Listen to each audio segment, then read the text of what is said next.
Today we will discuss about what is thermodynamics. Subject like engineering thermodynamics. First, what is thermodynamics? Thermodynamics is a branch of science which deals with energy. Energy means heat as well as work, right? The fundamental law is nothing but the law of conservation of energy. As we know that law of conservation of energy is nothing but energy can neither be created nor destroyed. It can transfer from one form to another form. So here I have shown a closed system where a Rankine cycle, steam power plant is shown over here. It is nothing but the science of energy that concerned with the ways in which energy is stored within a body.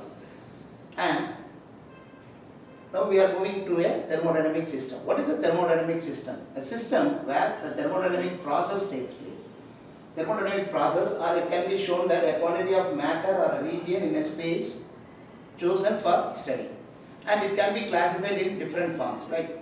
So thermodynamic system is nothing but where the thermodynamic process takes place. And the space beyond the system is called as the surrounding. And the imaginary surface that separates the system and the surrounding is called as the boundary, right? Now, moving on to the types of thermodynamic system. First one is open system, closed system and isolated system. First, what is isolated system? In an isolated system, neither energy nor mass transfer, right? So, consider this as a system and it is a controlled volume where isolated system is nothing but there won't be any mass transfer as well as energy transfer. Moving on to the next, closed system. What is closed system?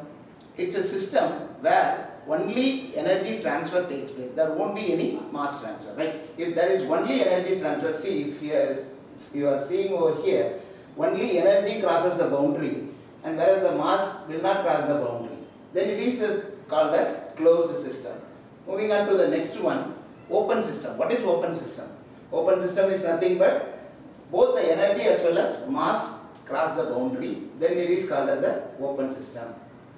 Now, next we will move on to the properties of a system. What is thermodynamic properties? See, we are dealing with gas and everything. Properties can be classified into two. One is intensive property and extensive property. What is intensive property? If the property is independent of mass, does not depend on the mass, then it is called as intensive property, and extensive property is nothing but depends on the mass. See, for example, the space is taken where its mass, volume, temperature, pressure and density have been taken. Now the vessel has been divided into two. But the mass will be, now it is divided into two, the mass will be divided as two and volume will be again same, it has been given a partition, but the temperature, consider this as at 20 degrees Celsius. Even though we have divided into two, the temperature will be 20 degrees at both the point. So these two comes under the extensive property because it depends on the mass. It changes from, depends on the mass, and whereas intensive property is nothing but temperature, pressure comes under the intensive property. Intensive property is nothing but independent of mass, right? And the next one is specific property. Specific property is nothing but anything which related to the mass, right? Specific means the ratio of any extensive property of a system to that of the mass of the system. It's called an average specific value. If you are considering this volume, specific volume is nothing but volume by mass, and total energy, if you are related to the mass, then it is energy by mass, right? Then what is state, equilibrium and process? State is nothing but a set of properties that describes the conditions of a system. So, a set of properties that describes the condition of a system is called as a state. If you are considering a vessel, which is a piston is there, now what is happening if I am heating this? The piston is moving from this end to this point to this point, where the volume gets increased. If you are seeing over here, the volume is 1.5 meter cube and the volume here is 2.5 meter cube. So this is my first state.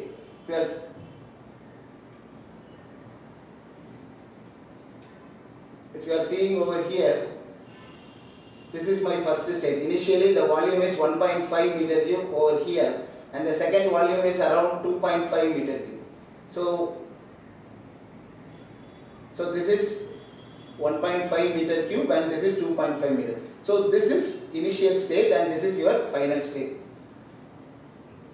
So that is called as a state, And the thermodynamic equilibrium is nothing but if a system is in, if a property or whatever it may be, if it is in mechanical equilibrium, thermal equilibrium and chemical equilibrium, then the system is called as, the system is in thermodynamic equilibrium. Then what is the process? Process is nothing but change from one equilibrium state to another state. If you are, I have shown over here, this is the initial state and this is the final state. If there is a process, then if the gas is expanded from its initial state to the final state, then it is called as a process. Process may be either isobaric, isothermal, isochoric, isentropic. What is isobaric means? If the pressure remains constant, then it is called as isobaric or constant pressure process. Isothermal is nothing but temperature remains constant. The isochoric is volume remains constant, and isentropic is nothing but entropy remains constant. Then what is isobaric process? It has been shown over here. Pressure remains constant. A PV diagram is shown where the volume is extended. This is the initial volume and this is the final volume. Now the pressure remains constant. This is the PV diagram where it is a horizontal line which shows that the pressure remains constant and the volume is expanded. So there will be work done because the area under the PV diagram will be the work done. Then moving on to the isochoric process or isometric, a process during which the volume remains constant. Here if you have seen over here, there is a vertical line which shows that there is no area under the PV diagram. That shows that there is no work done because we know that the work done is nothing but the area under the PV diagram. Then moving on to the isothermal process. Isothermal is nothing but temperature remains constant. So here a process during which the temperature remains constant, then it is called as an isothermal process. Then types of thermodynamic processes. First one, what is a cyclic process? Cyclic process is nothing but if the process starts from its initial position and ends in its initial position, then it is called as a cyclic process. When a system in a given initial state goes through various processes, number of processes can be done, and finally it returns to its initial state, then it is called as a cyclic process. And reversible process. Reversible process is nothing but if it follows, if the compression takes place or expansion takes place, and during compression it follows the same path, then it is called as a reversible process. And irreversible process is nothing but if it does not depend the same path. Then adiabatic process. Adiabatic process is nothing but where there is no heat transfer takes place. In this process, heat transfer will not be taking place. That is called as adiabatic process. And isentropic is nothing but entropy remains constant. All reversible adiabatic process is considered as isentropic process, but all isentropic process is not as a adiabatic process. Then polytropic process, it is nothing but a reversible process in which heat transfer it is represented with a straight line PV power n equal to constant. Where isentropic process PV power gamma equals constant. And throttling process is nothing but there is no change in enthalpy. Enthalpy remains constant, then the process is called as a throttling process. Now, what is zeroth law of thermodynamics? We are moving on with the laws of thermodynamics. Zeroth law of thermodynamics is nothing but consider three bodies A, B and C. Right? If A and B are in thermal equilibrium and B and C are in thermal equilibrium, then they themselves A and C are in thermal equilibrium. It shows over here, if two bodies are in thermal equilibrium with a third body, then they are also in thermal equilibrium with each other.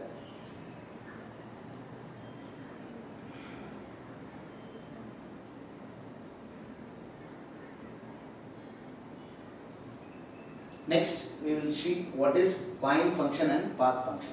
Point function is nothing but if you are locating a coordinates, if you are locating a coordinates in a PV diagram, or if you see that, if you say that pressure, temperature, these are we can able to locate in a PV diagram that this is the this gas is at particular pressure, or at this state the gas is at 20 bar pressure. So point function is nothing but if you are representing as a point, then it is a point function. What is path function means?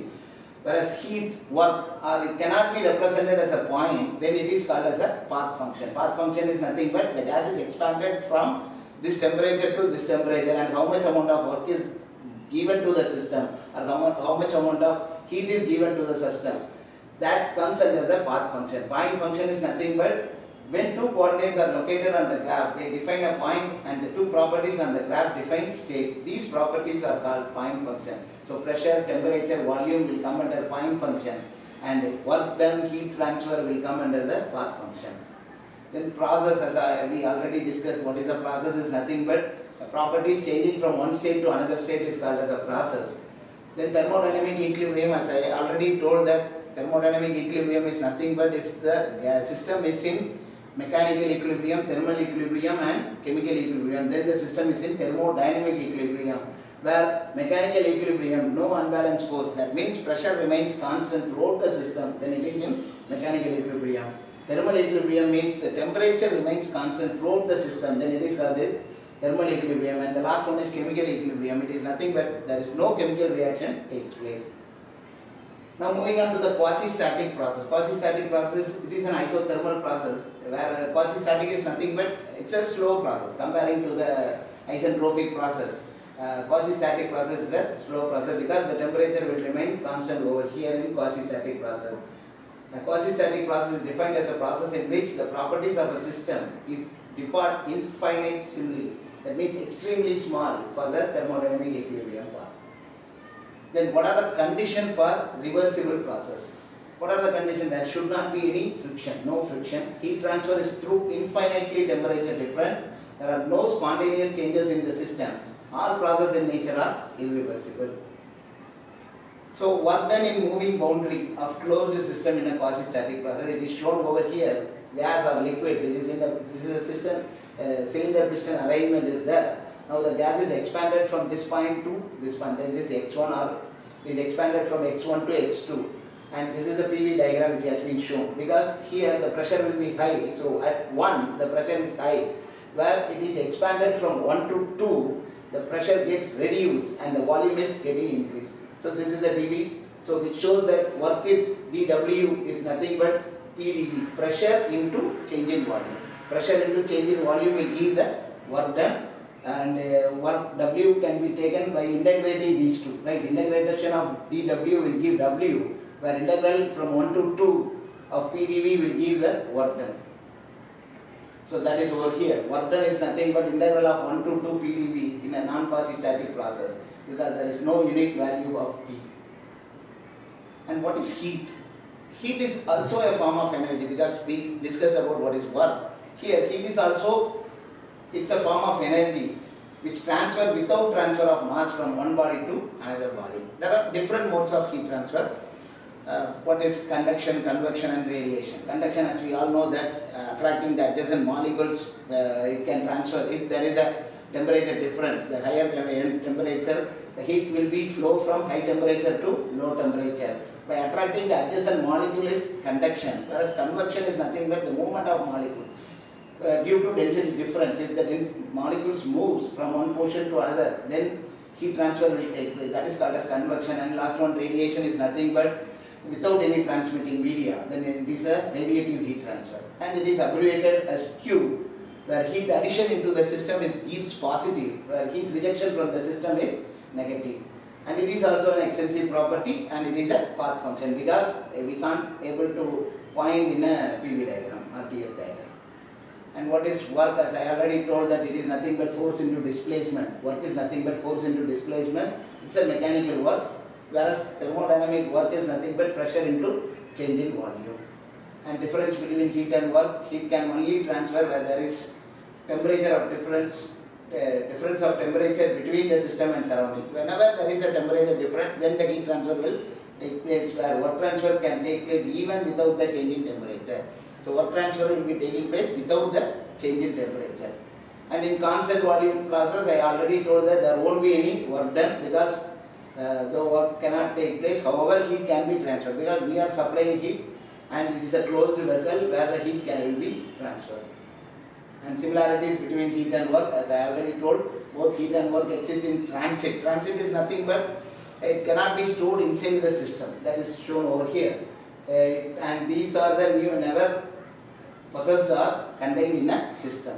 There is internal energy which is called as a stored energy, and transit energy is nothing but heat and work, because which crosses the boundary. And both heat and work refer to the boundary phenomena. That is the thing which I already told. Both heat and work are path function. Yes, we know that it is a path function and do not represent as the properties of the system. And what is enthalpy? Enthalpy is nothing but the addition of internal energy and flow energy. addition of internal energy and flow energy. It is the total energy of the system. Specific enthalpy can be written as H is equal to U plus PV, where U is the internal energy and PV is the flow energy. Flow energy is nothing but the combination of pressure and volume. And next, first law of thermodynamics. First law of thermodynamics is nothing but it's a law of conservation of energy, because we know that it is energy can neither be created nor destroyed. And whatever the amount of heat which is given is converted into work done. That is shown over here. That cyclic integral of del Q is equal to cyclic integral of del W. Cyclic integral of del Q is nothing but is equal to cyclic integral of del W. That means there won't be the amount of heat transfer is equal to net work done. And limitation of first law of thermodynamics, there is no restriction on the direction of flow of heat, and the first law establishes, because in first law we discussed about only there won't be any losses, and it is impossible. In second law of thermodynamics it has been shown that it is impossible to construct an engine which gives 100% efficiency, as Kelvin Planck statement says, and Clausius statement it says that heat can flow from a higher hot body to a cold body without any external. As we discussed about the first law of thermodynamics, now we will solve a problem which is related to first law of thermodynamics, where a fluid is confined in a cylinder by a spring-loaded frictionless piston, so that the pressure in the fluid is a linear function of the volume, P equal to A plus PV. The internal energy of the fluid is given by U equals 34 plus 3.15 PV, where U is in kilojoule, P is in kilopascal, and V is in cubic meter. If the fluid changes from an initial state of 170 kilopascal, 0.01 meter cube, to a final state of 400 kilopascal and 0.03 meter cube, with no work other than that done on the piston, find the magnitude of the heat transfer. As we know that what is heat transfer? Heat transfer is nothing but Q equals W, work done, plus change in internal energy. Q equals W plus del U. Heat transfer is nothing but work done plus change in internal energy according to the first law of thermodynamics. If we know what is change in internal energy, what is work done, then we can find out what is the heat transfer. Now, change in internal energy. Change in internal energy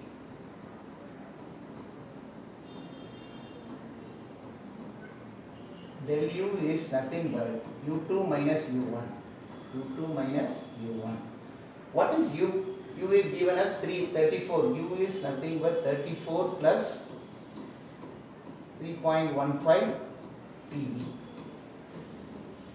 As it is given that initial state is P1, V1 is as the pressure and volume is given, so we can take it as U1 equals 34 plus 3.15 P1, V1, and U2 is nothing but 34 plus 3.15 P2, V2.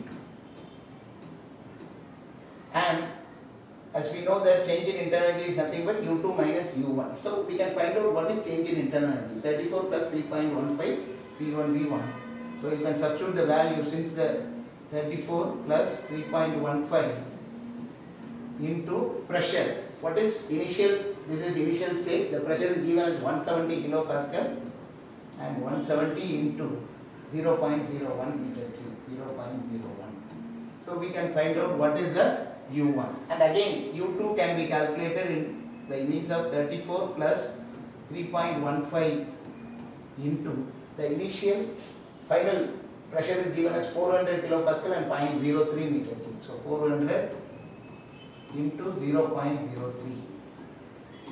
So we can find out what is U1 and U2. By subtracting these two, you can find out what is the change in internal energy. So we know what is change in internal energy. If we know what is work done, then we can find out what is the heat transfer. For finding out the work done, as we know that work done can be written as work done, W is integral of 1 to 2 PdV. So as we know that P equal to A plus BV, that we know. So from that we can find out what is the value of A and B. So we know that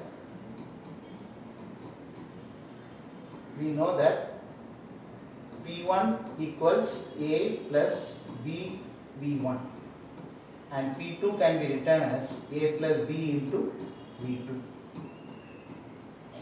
So we know the P1 value. P1 is nothing but 170 kilopascal. So we can substitute over here. 170 is equal to A plus B into V1. V1 is nothing but 0.01 meter cube. So 0.01, and this is nothing but final state. P2 is nothing but 400 kilopascal. So 400 is equal to A plus B into 0.03. So we can find out what is, as we know that from this equation, consider this is equation number 1 and this is equation number 2. So you can subtract over here. If you are giving a minus value over here for these three, A will get cancelled, and it can be minus 0.02 B is equal to, if you are subtracting this to around 230, so minus 230. So from this you can find out what is B, and substituting the B value over here or somewhere over here, you can find out what is A. So you can find out A and B. After finding out A and B, then go to the formula. Work done is equal to integral of 1 to 2 PdV. P is nothing but A plus B into V. As we know that A plus B, V of dV.